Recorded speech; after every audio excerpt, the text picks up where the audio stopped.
സംസ്ഥാനത്ത് കാലവർഷം കനത്തതോടെ പലയിടത്തും നാശനഷ്ടങ്ങൾ. അടിമാലിയിൽ വൈദ്യുതാഘാതമേറ്റ് യുവാവ് മരിച്ചു.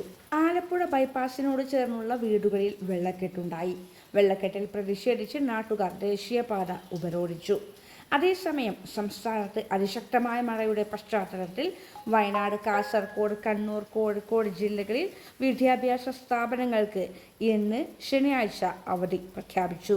ഈ ജില്ലകളിലെ പ്രൊഫഷണൽ കോളേജുകൾ ഉൾപ്പെടെയുള്ള എല്ലാ വിദ്യാഭ്യാസ സ്ഥാപനങ്ങൾക്കും ജില്ലാ കളക്ടർമാർ അവധി പ്രഖ്യാപിച്ചു.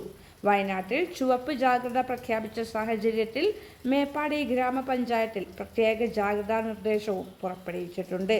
5, 6 തീയതികളിൽ മേപ്പാടി ഗ്രാമപഞ്ചായത്ത് പരിധിയിൽ വിനോദസഞ്ചാര കേന്ദ്രങ്ങൾ തുറക്കാൻ പാടില്ല. റിസോർട്ട്, ഹോം സ്റ്റേ, സർവീസ് വില്ലകളും പ്രവർത്തിപ്പിക്കരുതെന്നാണ് ഗ്രാമപഞ്ചായത്ത് നിർദ്ദേശം നൽകിയത്. സംസ്ഥാനത്ത് ശനിയും ഞായറും അതിതീവ്ര മഴയ്ക്ക് സാധ്യതയുണ്ട്. ശക്തമായ മഴയെ തുടർന്ന് വടകര താലൂക്കിലെ വിവിധ മലയോര മേഖലകളിൽ ഉരുൾപൊട്ടലിനും മണ്ണിടിച്ചിലിനും സാധ്യതയെന്ന് റിപ്പോർട്ട്. ജനങ്ങളുടെ സുരക്ഷ മുൻനിർത്തി അപകട സാധ്യതാ പ്രദേശങ്ങളിൽ നിന്ന് ആളുകളെ ഉടൻ സുരക്ഷിത സ്ഥാനങ്ങളിലേക്ക് മാറ്റിപ്പാർപ്പിക്കാൻ ജില്ലാ കളക്ടർ ഉത്തരവിട്ടു.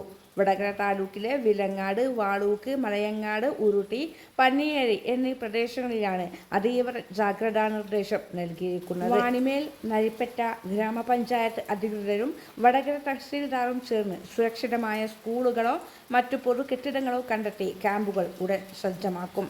ക്യാമ്പുകളിൽ കുടിവെള്ളം, ഭക്ഷണം, വൈദ്യുതി, ശുചിമുറി സൗകര്യങ്ങൾ, മെഡിക്കൽ സഹായം എന്നിവ കൃത്യമായി ഉറപ്പാക്കാൻ നിർദ്ദേശമുണ്ട്. മാറ്റിപ്പാർപ്പിക്കൽ നടപടികൾ ഏകോപിപ്പിക്കാൻ വടകര RDOയെ നോഡൽ ഓഫീസറായും വടകര തഹസീൽദാറെ അസിസ്റ്റന്റ് നോഡൽ ഓഫീസറായും ചുമതലപ്പെടുത്തി. വിലങ്ങാട് മേഖലയിലെ മലയോര റോഡുകളിലൂടെ രാത്രി 7 മണി മുതൽ രാവിലെ 6 മണി വരെ അടിയന്തരാവശ്യങ്ങൾക്കൊഴികെയുള്ള യാത്രകൾ പൂർണ്ണമായി നിരോധിച്ചു.